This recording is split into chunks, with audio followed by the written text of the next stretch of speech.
நலாண்டா கோயில் மணப்பால மிக முக்கியமான கோயில். இந்த கோயில் எப்ப கட்டப்பட்டுக்கலாம் சொல்றாங்க பாத்தீங்கன்னா, பிற்கால பாண்டியர் ஆட்சி காலத்துல கட்டப்பட்டுக்கலாம் சொல்றாங்க. இதுக்கான தகுந்த ஆதாரம் நம்ம கிட்ட இல்ல.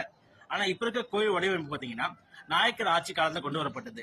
இன்னும் குறிப்பா சொல்லப்போனா இந்த கோயிலோட காம்பவுண்ட் வால 1765ல முத்து வீரப்ப லக்க நாயக்கரோட அம்மாவான மல்லக்கமணி கட்டி கொடுத்துருக்கான்னு சொல்லிட்டு இங்க கல்வெட்டுல சொல்லியிருக்காங்களாம். மணப்பாறையை ஆட்சி கொண்ட சிற்றரசர்கள் கிட்ட கல்லற்படை அப்படின்னு சொல்லிட்டு படைப்பிரிவு இருந்திருக்கு. இவங்க குலதெய்வம் பாத்தீங்கன்னா நலாண்டா கோயில் இருக்க கருப்பண சுவாமி தான். ஒரு காலகட்டத்தில் இந்த கல்லற்படை வீரர்கள் தென் தமிழகத்தில் இருக்க பல ஊருக்கு இடம்பெயர்ந்து போயிட்டாங்க.